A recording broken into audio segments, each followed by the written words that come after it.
안녕하세요, 티자이너입니다. 제 유튜브를 오래 보신 분들은 아시겠지만 저는 이슈에 대해 말을 아끼는 스타일이 아닙니다. 인터뷰랍시고 척키랑 출연자들 뒷담 쳤던 모 유튜버도 저격했었고 지가 낯솔 제작진하고 아는 사이라며 27기 영숙한테 헛저격을 하던 모 유튜버도 저격을 했었고 4계에서 23기 옥순을 왕따시킨 멤버들 쉴드를 치던 모 유튜버도 저격했었죠. 갑론을박의 주제, 출연자들의 이슈도 적당히 타협하는 선에서 제 의견은 피력을 하는 편이죠. 구독자님들께서 오냐오냐 칭찬도 많이 해주셨지만 뒤지게 쳐맞아가면서 키워온 게 이 유튜브라는 말씀을 드립니다. 왜 이렇게 혓바닥이 기냐고요?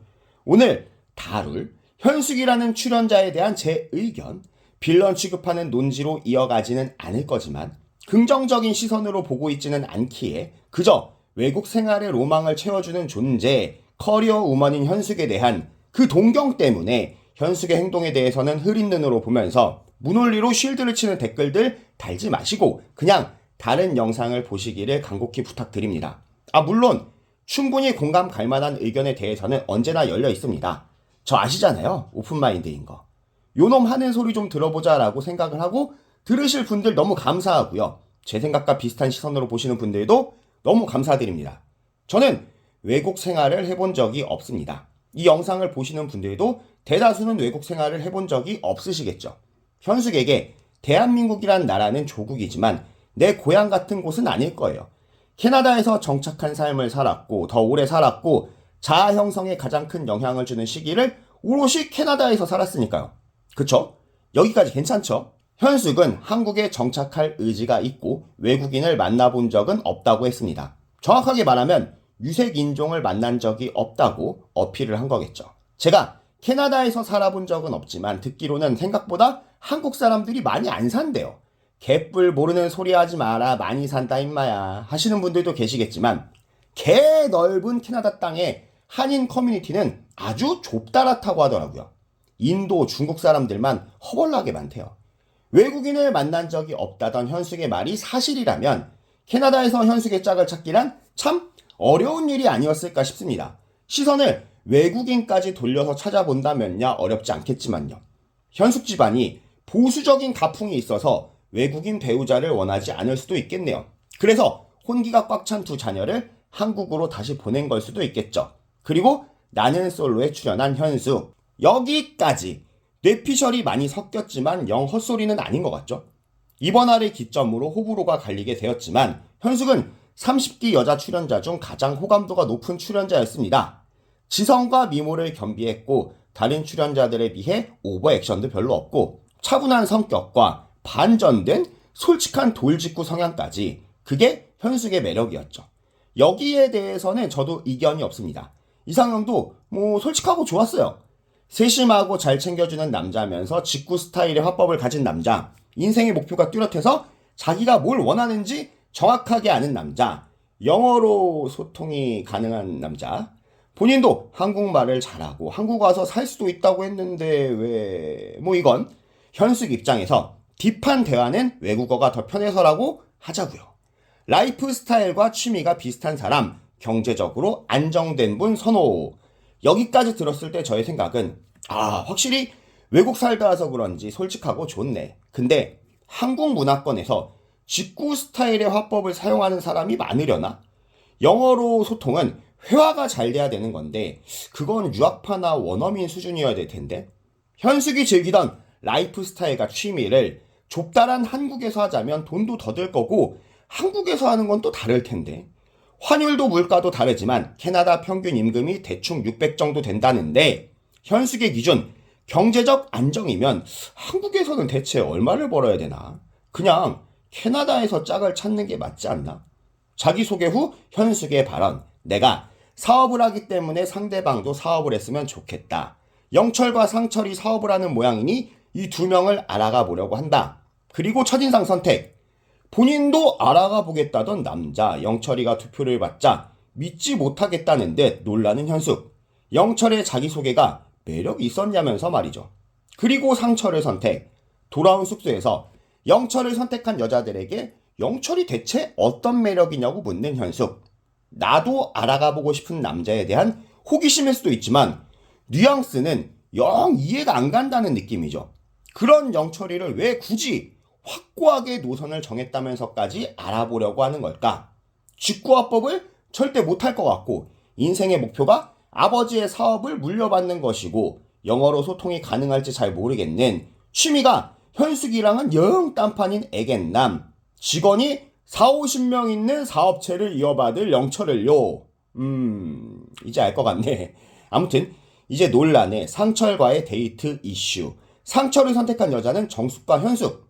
정숙은 덜 익은 고기도 맛있게 찹찹 먹어주면서 무슨 상이 좋냐는 자칭 인간상 상철에게 나는 인간상이 좋다고 어필하며 이성으로서의 설렘을 표현하고 상대방에게도 이성적인 설렘이 있는지 탐색 중인 정숙. 현숙은 레어한 고기는 영 입맛에 안 맞는다며 불판에 고기를 다시 올렸다가 눈치 보면서 다시 먹는 중. 고기 취향이야 사람 나름이지만 제가 만약 마음에 드는 여자가 구워주는 고기를 먹는다면 그 고기가 덜 익혀서 먹어도 되는 소고기라면 첫 점 정도는 핏물이 질질 흘러도 그냥 먹어줄 것 같아요. 그리고 좀 더 익히면 맛있겠다고 말을 해주겠죠. 정숙이처럼 할 것 같다라는 겁니다. 현숙이 솔직하고 매력있는 스타일인 건 맞지만 남자로서 편하게 느껴지는 스타일은 아닙니다. 남자분들은 다 아실 거예요.